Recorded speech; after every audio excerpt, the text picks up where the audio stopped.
and welcome to the news on NTA International. And this news can be viewed on our various social media platforms displayed on the screen. I am Nolin Ebel Ame and my sign language interpreter is Hannah Olainka. Now the headlines. African leaders set for African Union Summit as President Bola Tinubu backs champion for health appointment.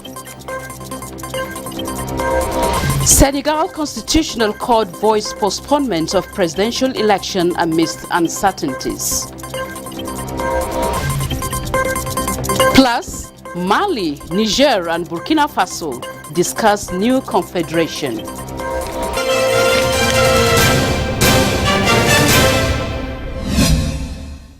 And here is the news. Ministers from Burkina Faso, Mali and Niger have met to discuss the possibility of forming a new confederation. This is in a bid to foster cooperation and collaboration in the region, as well as considering the potential benefits, challenges and steps needed to move forward with the plan. Comfort Fashion has more. The three military regimes had earlier formed a defense and economic pact known as the Alliance of Sahel States in September 2023. The pact was created to protect against possible threats of armed rebellion or external aggression, emphasizing that any attack on the sovereignty and territorial integrity of one or more contracted parties will be considered an aggression against other parties. However, the latest meeting in Ouagadougou comes just weeks after the three countries announced their exit from the West African bloc ECOWAS, accusing its former colonial power, France, of instrumentalizing ECOWAS. The meeting is to discuss the procedure for the proposed formation of the Confederation. Présente réunion a pour objectif, entre autres, General Salif Modi from Niger said the procedures will allow the alliance and the confederation to function efficiently and to the great joy of the populations of the three countries. Burkina Faso's defense minister, General Kassoum Coulibaly, also said the talks in Ouagadougou were an opportunity to pursue the implementation of instruments, mechanisms, procedures, and the legal architecture for the Confederation. Former Minister of the three nations backed the creation of a confederation as part of a long-term goal of uniting the West African neighbors within a federation. Meanwhile, Niger's military leader, General Abdurrahmani Tiani, said on Sunday that the creation of a common currency with Burkina Faso and Mali could be a way out of colonization. All three were founding members of the regional bloc in 1975, but had been suspended following military coups that overthrew elected civilian governments. Comfort Fashion, NTA News. Similarly, Senegal's Constitutional Court has overturned the postponement of the presidential election as proposed by President Macky Sall and endorsed by the parliament. This is coming as the Economic Community of West African States, ECOWAS, says it is monitoring the development in the country. Comfort Fashion again has the rest of the story. The political parties in Senegal had last week approached the country's constitutional court, challenging the decision of President Macky Sall and parliamentarians to reschedule the presidential election. The law adopted by Parliament on February 5th, which delayed the election for 10 months, will thus keep President Macky Sall in office beyond the end of his term. The court therefore ruled that shifting the date of the election is against the constitution of the country and declared the move null and void. The court also called on competent authorities to set a date for the presidential election in accordance with law. The Economic Community of West African States, ECOWAS, has also taken note of the court's ruling and urges all stakeholders in the electoral process to comply.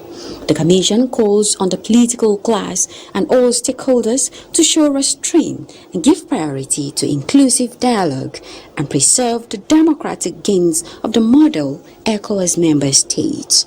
Sal's move sparked widespread outcry from Senegal's opposition and civil society, who decried it as a constitutional coup. It prompted violent protests, during which 3 persons were killed and dozens arrested. Comforts Fashion, NTA News. And joining us now in the studio is a former Nigerian ambassador to Burundi, Elijah Ongeba, to discuss the development in Senegal. You're welcome to the news, sir. Thank you very much. A very good evening to you. All right. Now, the ruling of the Constitutional Court in Senegal has added a new twist to the political crisis in that country. What do you think President Macky Sall will do at this time? Thank you very much. What has happened in Senegal over the last couple of weeks since that announcement of postponement of the election is of a big concern to the people of Africa, and most specifically the people of West Africa. You will know that Senegal is one of the countries within the region that we can say that has got stable democracy. And again, added to that, Senegal is also one of the countries, in fact, the only country, they presently hold the record as the only country within the region that is yet to witness a military coup d'etat, since their independence from France. So clearly, what has happened is of utmost concern to a lot of people. There has been increased pressure. The point is that President Macky Sall's tenure constitutionally ends on April 2nd. And originally, they were meant to have an election, I think on the 25th of February. And then he gave the announcement that he doesn't want opposition to, complain. There are allegations of corruptions here and there. And so he passed a decree and sought for the parliament's approval to extend the elections by 10 months, up until mid-December. But what has happened yesterday is just a representation of the fact that Africa is of age and that institutions are beginning to stand up to be counted. The Constitutional Council, being one of the highest courts in the land of Senegal that takes a decision on electoral issues, actually had ruled yesterday that the idea or the attempt by both the president as well as the parliament to extend that elections up till mid-December is illegal. And you can see that this had actually been greeted with a lot of joy by the people of Senegal. Clearly, I don't understand what is going on here, because the president himself is not running for the elections. So if you're not running for the elections, what exactly are you trying to do by postponing the elections? To some extent, when he made the announcement that he wasn't running for the elections last year, it was a bit of confusion, because in 2016 there was an amendment of the Senegalese constitution that bars the presidents for standing for elections more than 2 tenures. And the president, I think Macky Sall, started in 2012 and then had another elections in 2019 or thereabouts. So he's constitutionally meant to be completing his tenure. But of course, we also have similar issue in, I think it was Côte d'Ivoire, where President Alassane Ouattara said he wasn't running, and after some time, the candidate he brought mysteriously died, and then he came out again and said he wanted to run. So there are, of course, this kind of confusion that opposition and, of course, even the people of his party were worried about. But, of course, what has also happened today, which is the best news, is that I think the president, the news coming out of Dakar right now, is saying that the president has agreed to say that, listen, he's going to organize, he's agreed to the ruling of the Constitutional Council, saying that he's going to organize, he's accepting the ruling, and that he's going to be organizing elections as soon as it's possible. I think that's the latest news that is coming out of Dakar as we speak at the moment. Yes, dwelling on the latest news coming from there, ECOWAS has already asked the president and all stakeholders to abide by the court ruling, and of course you just mentioned that of course he is abiding by that. In the event that the president fails to hold election by April, how should ECOWAS proceed? Honestly, I think that this is a no-brainer.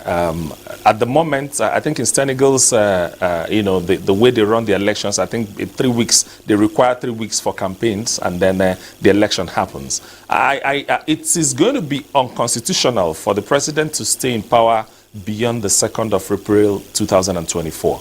So I am actually I'm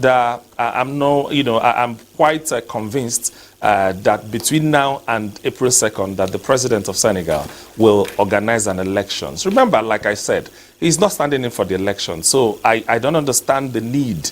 If he was, if he was campaigning and he was running for his third tenure, that becomes a different, matter altogether. But at the moment, he's announced that he's not running. So I'm hoping that he will comply with the ruling of the courts and go ahead and organize the election and hand over power. Africa has come of age and our institutions are standing up to be counted. And I believe very much that ECOWAS will also be weighing in to see how they can also, add to that pressure to ensure that that election happens. And, there is an AU meeting presently going on. I think it just started today or tomorrow. The president will also be speaking. And there is also another AU meeting that the president, in his capacity as the chairperson of ECOWAS, will also be having on the sidelines of that engagement. So I believe that all of these pressures, within the continent, within the region, international communities will get the president of Senegal to do the needful. All right. Thank you very much for your thoughts on the news, Ambassador Elijah Onyegba. We appreciate you. Thank you very much. Thank you. President Bola Tinubu has been appointed as the African Union AU champion for human resources for health and community health delivery partnership against the backdrop of his ambitious, innovative and people-focused efforts in the sector. In recognition of President Tinubu's commitment to train 120,000 frontline health workers nationwide within 16 months and to double the number of primary health facilities in communities across all local government areas of the Federation from 8,800 to over 17,000 the next 3 years, his doubling of health personnel enrollment capacity from accredited nursing and midwifery institutions to accommodate the new demand created by new facilities across Nigeria, and his resolve to establish a paid volunteer youth force of social accountability officers to monitor the operational functioning and financial integrity of primary health centers. The African Union has identified the Nigerian leader as the right person. Meanwhile, President Bola Tinubu has approved the immediate upgrade of key health infrastructure and equipment across all 6 geopolitical zones in line with his administration's vision of overhauling the health and social welfare sector for enhanced service delivery to all Nigerians. To advance this landmark effort, the Federal Ministry of Health and Social Welfare, in collaboration with the Nigeria Sovereign Investment Authority, will carry out the comprehensive upgrading of cancer treatment infrastructure and other critical developments in 6 tertiary hospitals across several geopolitical zones, in addition to the full renovation and expansion of prior investments to improve broad-based access to high-quality healthcare in all 6 geopolitical zones of the Federation. You are still on to the news on NTA International. Break beckons at this moment. Stay with us. Thank you for staying with us on the news on NTA International. The federal government says it will support Osun State in reviving cocoa plantations in the state. This is coming as the state governor Ademola Adeleke says he's ready to participate in the food security program of the federal government. Musa Babaliu reports. Osun State is one of the top 3 cocoa producing states in Nigeria. However, most of the trees are aging, and there is the need to replace them with high-yielding and early maturing varieties. The state governor Ademola Adeleke says programs have been rolled out to revive the cash crop value chain. The governor is here at the Federal Ministry of Agriculture and Food Security to seek partnership and support from the ministry. And of course, I discussed about cocoa, because before the oil came, everybody had their own thing they do in different, section of the region then. So cocoa, we have revitalized cocoa, and that one is coming up. Livestock coming up and all that. So we have discussed, and the ministry has agreed, to help us. And of course, we will sign MOU to see how we can move forward. Minister of Agriculture Abuja says the federal government has resolved to work with states in all aspects of agricultural production. Osun State has expressed interest in the three crops, the rice, maize and cassava for the second phase, and we are going to support them 100%. So we are working out the modalities for the distribution, and I have explained to him what we are going to support and also what at the end of the day we are going to take from the farmers. The state is also interested in the agro-processing zones project being implemented under the African Development Bank. Musa Baba Aliyu, NTA News. Gombe State government has pledged to provide an enabling environment for businesses to thrive in the state. Governor Inuwa Yahaya stated this while briefing State House correspondents after meeting Vice President Kashim Shettima at the presidential villa. State House correspondent Abdurrahman Jibrila has more on this. His reaction was sequel to the emergence of the state as the first among the 36 states of Nigeria in the socio-economic index compiled by an independent organization that provides insight into the socio-economic performance and risk profiles of Nigerian states. Well, it's no magic, it's no miracle, it's just commitment, hard work and dedication. And over the time, since I became governor, I made sure that I go with a focus, the clear vision, and we consistently monitor the progress vis-a-vis the needs of the people and the mood of the country. So all those things joined together shows your economic development means every aspect of human development. And I'm very happy that at least what the effort we are doing in Gombe is recognized, and we remain focused and will consistently continue to deliver on the needs of our people. The governor also spoke on the issues of inflation and food shortage in the country. Food crisis is not only prevalent in Nigeria, it's elsewhere. It's throughout the world because of the challenges that the world is facing. But our own has its own peculiarities because of the insecurity that has bedeviled a lot of our states, especially in the northwest and the northeast. But that notwithstanding, we are putting serious effort to ensure that we restore normalcy, we provide security, and the people are back to their farms. So both on the short, medium, and long term, we have our own strategies. Each state has its own, but we work with the federal government in order to ensure that very soon we overcome these challenges and Nigeria is back to its feet. He commended President Bola Tinubu for the steps taken by engaging governors to address challenges confronting the nation. From the State House, Abraham Jibrila, NTA News. The African Union's annual summit will open on Saturday against the backdrop of coup in Gabon and Niger, as well as the political crisis in Senegal. The bloc seeks to amplify its international presence in tackling these challenges. Comfort Fashion has details. The African Union, a 55-member bloc set up more than 2 decades ago, has long been criticized for being ineffectual and for taking little decisive actions in the face of numerous power grabs. Gabon and Niger will be absent from the meeting in Ethiopia's capital, Addis Ababa, following their suspension over last year's coup. They will join Mali, Guinea, Sudan and Burkina Faso, which are also barred from the summit. Senegal, which has been in turmoil since President Macky Sall pushed back this month's elections at the last minute, will likely dominate the agenda. Some 19 presidential or general elections are scheduled on the continent in 2024, portending more challenges for the AU. Division within the Pan-African organization will also be discussed as it seeks to have a stronger voice within the G20 grouping, which it joined in September. Analysts said the AU must act quickly to develop a consensus on how to conduct its business at G20, which represents more than 85% of the world's GDP.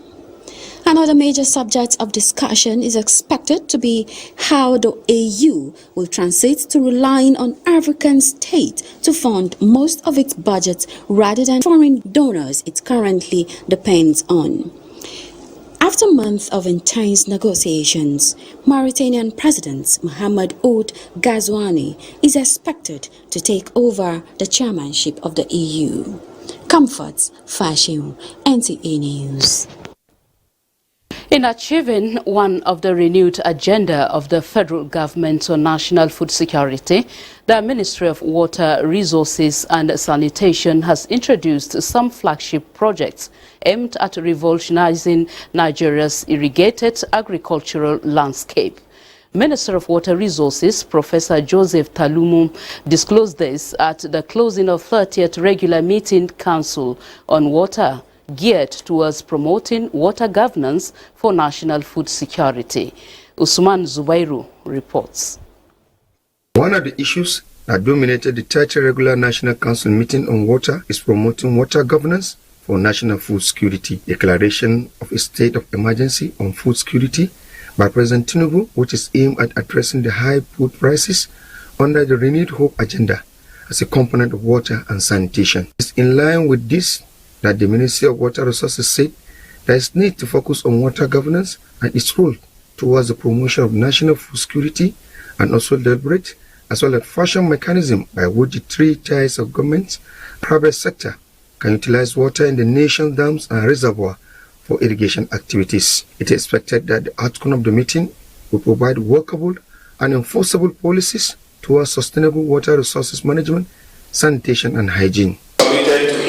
Water resources management, cultivating partnerships with states, local governments, and communities to enhance agricultural productivity.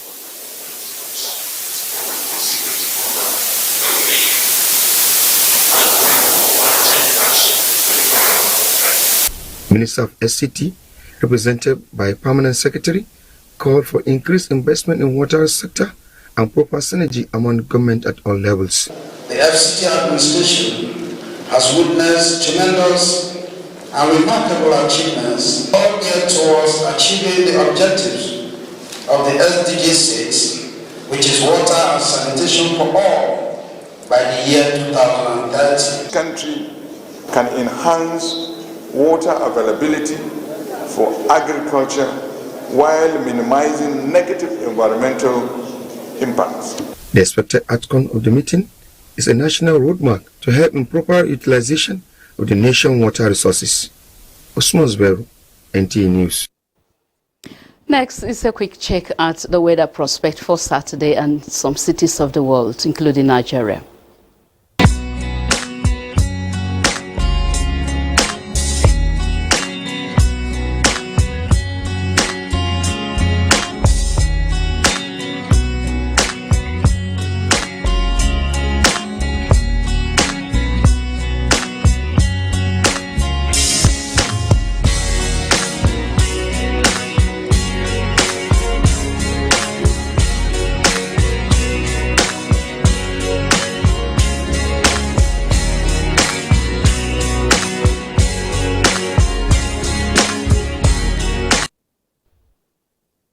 And that concludes the news on NTA International. Thank you for watching. I am Nolin Ebel Ame, and my sign language interpreter has been Hannah Olainka. Do have a lovely night rest.